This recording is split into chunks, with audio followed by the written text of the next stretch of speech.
मेरे प्यारे देशवासियों, नमस्कार। देश विदेश में रहने वाले सभी भारतीयों को स्वाधीनता दिवस की हार्दिक शुभकामनाएं। यह दिन हम सभी के लिए अत्यंत हर्ष और उल्लास का दिन है।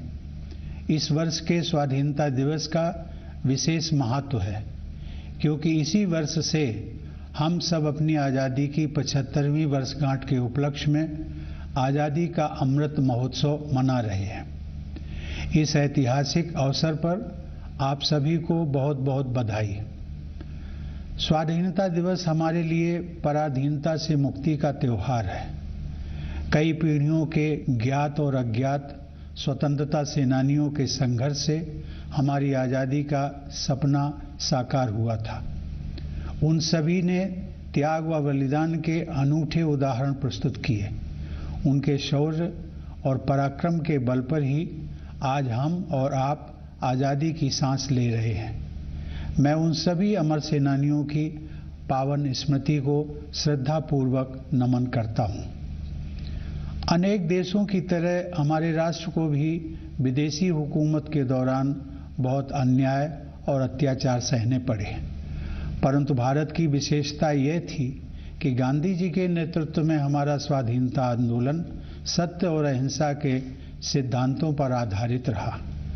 उन्होंने तथा अन्य सभी राष्ट्र नायकों ने भारत को औपनिवेशिक शासन से मुक्त करने का मार्ग तो दिखाया ही, साथ ही राष्ट्र के पुनर्निर्माण की रूपरेखा भी प्रस्तुत की। उन्होंने भारतीय जीवन मूल्यों और मानवीय गरिमा को पुनः स्थापित करने के लिए भी भरपूर प्रयास किए।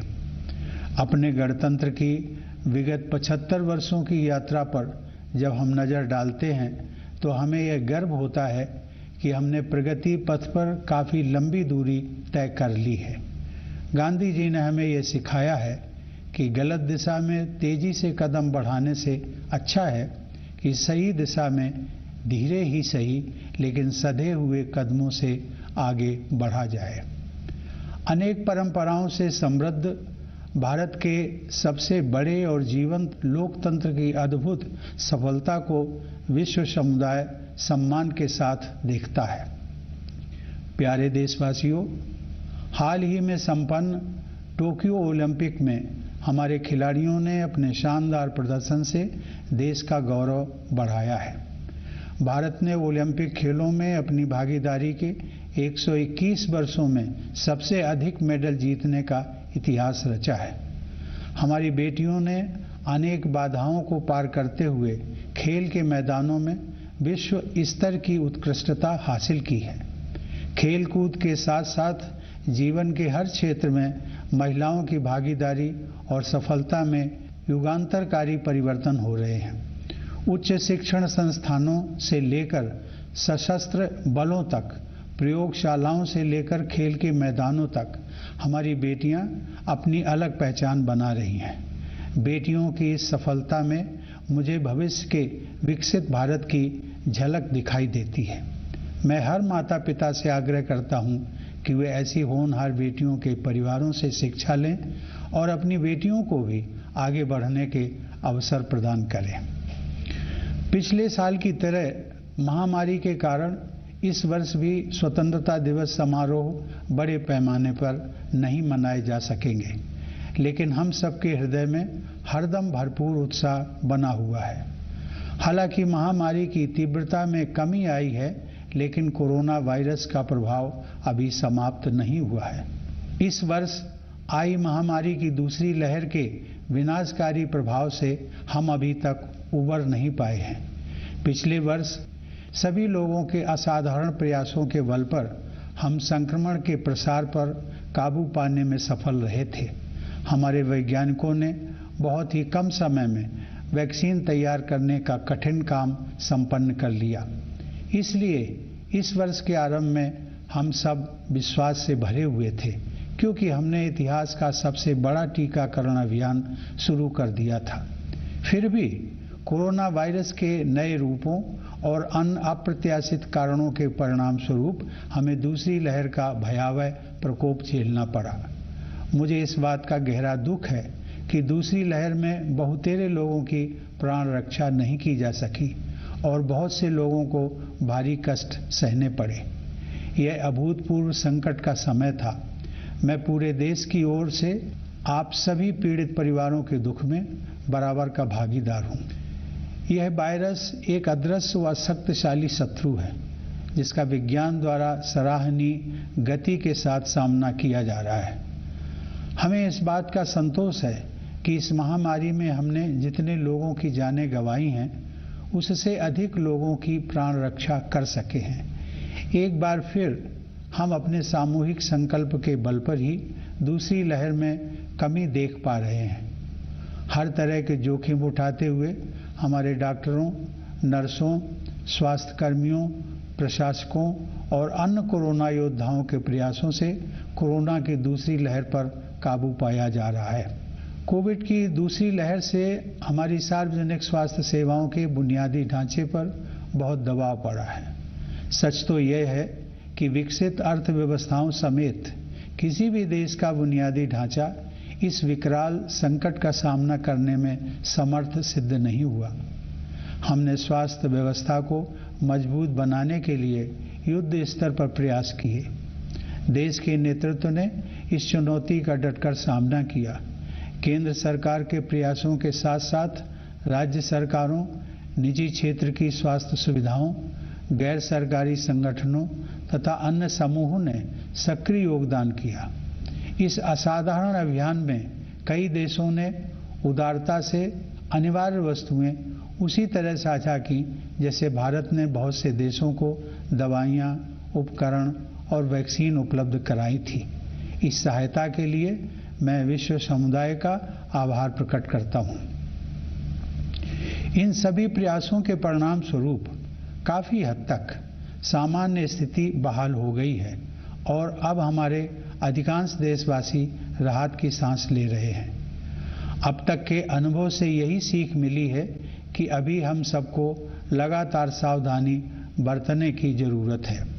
इस समय वैक्सीन हम सबके लिए विज्ञान द्वारा सुलभ कराया गया सर्वोत्तम सुरक्षा कवच है। हमारे देश में चल रहे विश्व के सबसे बड़े टीकाकरण अभियान के तहत अब तक 50 करोड़ से अधिक देशवासियों को वैक्सीन लग चुकी है। मैं सभी देशवासियों से आग्रह करता हूं कि वे प्रोटोकॉल के अनुरूप जल्दी से जल्दी वैक्सीन लगवा लें और दूसरों को भी प्रेरित करें। मेरे प्यारे देशवासियों, इस महामारी का प्रभाव अर्थव्यवस्था के लिए उतना ही विनाशकारी है जितना लोगों के स्वास्थ्य के लिए। सरकार गरीब और निम्न मध्यम वर्ग के लोगों के साथ साथ छोटे और मध्यम उद्योगों की समस्याओं के विषय में भी चिंतित रही है। सरकार उन मजदूरों और उद्यमियों की जरूरतों के प्रति भी संवेदनशील रही है जिन्हें लॉकडाउन और आवागमन पर प्रतिबंधों के कारण कठिनाइयों का सामना करना पड़ा है। उनकी जरूरतों को समझते हुए सरकार ने पिछले वर्ष उन्हें राहत प्रदान करने के लिए बहुत से कदम उठाए थे। इस वर्ष भी सरकार ने मई और जून में करीब 80 करोड़ लोगों को अनाज उपलब्ध कराया। अब यह सहायता दीपावली तक के लिए बढ़ा दी गई है। इसके अलावा कोविड से प्रभावित कुछ उद्यमों को प्रोत्साहन देने के लिए सरकार ने हाल ही में 6,28,000 करोड़ रुपए के प्रोत्साहन पैकेज की घोषणा की है। यह तथ्य विशेष रूप से संतोषजनक है कि चिकित्सा सुविधाओं के विस्तार के लिए एक वर्ष की अवधि में ही 23,220 करोड़ रुपए खर्च किए जा रहे हैं। मुझे इस बात की खुशी है कि सभी बाधाओं के बावजूद ग्रामीण क्षेत्रों में विशेष रूप से कृषि के क्षेत्र में बढ़ोतरी जारी रही है। हाल ही में कानपुर देहात जिले में स्थित अपने पैतृक गांव परौख की यात्रा के दौरान मुझे यह देखकर बहुत खुशी हुई कि ग्रामीण क्षेत्रों में लोगों के जीवन को सुगम बनाने के लिए बेहतर इंफ्रास्ट्रक्चर विकसित किया जा रहा है। शहरी और ग्रामीण क्षेत्रों के बीच की मनोवैज्ञानिक दूरी अब पहले की तुलना में काफ़ी कम हो गई है। मूलतः भारत गांव में ही बसता है, इसलिए उन्हें विकास के पैमानों पर पीछे नहीं रहने दिया जा सकता। इसीलिए प्रधानमंत्री किसान सम्मान निधि सहित हमारे किसान भाई बहनों के लिए विशेष अभियानों पर बल दिया जा रहा है। ये सभी प्रयास आत्मनिर्भर भारत की संकल्पना के अनुरूप हैं। हमारी अर्थव्यवस्था में निहित विकास की क्षमता पर दृढ़ विश्वास के साथ सरकार ने रक्षा, स्वास्थ्य, नागरिक उड्डयन, विद्युत तथा अन्य क्षेत्रों में निवेश को और अधिक सरल बनाया है। सरकार द्वारा पर्यावरण के अनुकूल ऊर्जा के नवीकरणीय स्रोतों, विशेष रूप से सौर ऊर्जा को बढ़ावा देने के नवीन प्रयासों की विश्वव्यापी प्रशंसा हो रही है। जब ईज ऑफ डूइंग बिजनेस की रैंकिंग में सुधार होता है, तब उसका सकारात्मक प्रभाव देशवासियों की ईज ऑफ लिविंग पर भी पड़ता है। इसके अलावा जन कल्याण की योजनाओं पर विशेष जोर दिया जा रहा है। उदाहरण के लिए 70,000 करोड़ रुपए की क्रेडिट लिंक्ड सब्सिडी योजना की बदौलत अपना खुद का घर होने का सपना अब साकार हो रहा है। एग्रीकल्चरल मार्केटिंग में किए गए अनेक सुधारों से हमारे अन्नदाता किसान और भी सशक्त होंगे और उन्हें अपने उत्पादों की बेहतर कीमत प्राप्त होगी। सरकार ने प्रत्येक देशवासी की क्षमता को विकसित करने के लिए अनेक कदम उठाए हैं, जिनमें से कुछ का ही उल्लेख मैंने किया है। प्यारे देशवासियों, अब जम्मू कश्मीर में नव जागरण दिखाई दे रहा है। सरकार ने लोकतंत्र और कानून के शासन में विश्वास रखने वाले सभी पक्षों के साथ परामर्श की प्रक्रिया शुरू कर दी है। मैं जम्मू कश्मीर के निवासियों, विशेषकर युवाओं से इस अवसर का लाभ उठाने और लोकतांत्रिक संस्थाओं के माध्यम से अपनी आकांक्षाओं को साकार करने के लिए सक्रिय होने का आग्रह करता हूं। सर्वांगीण विकास के प्रभाव से अंतर्राष्ट्रीय मंच पर भारत का कद ऊंचा हो रहा है। यह बदलाव प्रमुख बहुपक्षीय मंचों पर हमारी प्रभावी भागीदारी में तथा अनेक देशों के साथ हमारे द्विपक्षीय संबंधों को सुदृढ़ बनाने में परिलक्षित हो रहा है। प्यारे देशवासियों, 75 साल पहले जब भारत ने आज़ादी हासिल की थी, तब अनेक लोगों को यह संशय था कि भारत में लोकतंत्र सफल नहीं होगा। ऐसे लोग शायद इस तथ्य से अनभिज्ञ थे कि प्राचीन काल में लोकतंत्र की जड़ें इसी भारत भूमि में पुष्पित पल्लवित हुई थी। आधुनिक युग में भी भारत बिना किसी भेदभाव के सभी वयस्कों को मताधिकार देने में अनेक पश्चिमी देशों से आगे रहा। हमारे राष्ट्र निर्माताओं ने जनता के विवेक में अपनी आस्था व्यक्त की और हम भारत के लोग अपने देश को एक शक्तिशाली लोकतंत्र बनाने में सफल रहे हैं। हमारा लोकतंत्र संसदीय प्रणाली पर आधारित है, अतः संसद हमारे लोकतंत्र का मंदिर है, जहां जनता की सेवा के लिए महत्वपूर्ण मुद्दों पर वाद विवाद, संवाद और निर्णय करने का सर्वोच्च मंच हमें उपलब्ध है। ये सभी देशवासियों के लिए बहुत गर्व की बात है कि हमारे लोकतंत्र का यह मंदिर निकट भविष्य में ही एक नए भवन में स्थापित होने जा रहा है। यह भवन हमारी रीति और नीति को अभिव्यक्त करेगा। इसमें हमारी विरासत के प्रति सम्मान का भाव होगा और साथ ही समकालीन विश्व के साथ कदम मिलाकर चलने की कुशलता का प्रदर्शन भी होगा। स्वतंत्रता की 75वीं वर्षगांठ के अवसर पर इस नए भवन के उद्घाटन को विश्व के सबसे बड़े लोकतंत्र की विकास यात्रा में एक ऐतिहासिक प्रस्थान बिंदु माना जाएगा। सरकार ने इस विशेष वर्ष को स्मरणीय बनाने के लिए कई योजनाओं का शुभारंभ किया है। गगनयान मिशन उन अभियानों में विशेष महत्व रखता है। इस मिशन के तहत भारतीय वायुसेना के कुछ पायलट विदेश में प्रशिक्षण प्राप्त कर रहे हैं। जब वे अंतरिक्ष में उड़ान भरेंगे तो भारत मानव युक्त अंतरिक्ष मिशन को अंजाम देने वाला दुनिया का चौथा देश बन जाएगा। इस प्रकार हमारी आकांक्षाओं की उड़ान किसी प्रकार की सीमा में बंधने वाली नहीं है। फिर भी हमारे पैर यथार्थ की ठोस जमीन पर टिके हुए हैं। हमें यह एहसास है कि आज़ादी के लिए मर मिटने वाले स्वाधीनता सेनानियों के सपनों को साकार करने की दिशा में हमें अभी काफ़ी आगे जाना है।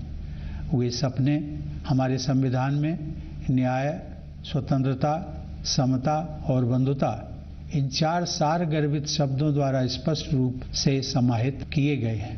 असमानता से भरी विश्व व्यवस्था में और अधिक समानता के लिए तथा अन्यायपूर्ण परिस्थितियों में और अधिक न्याय के लिए दृढ़ता पूर्वक प्रयास करने की आवश्यकता है।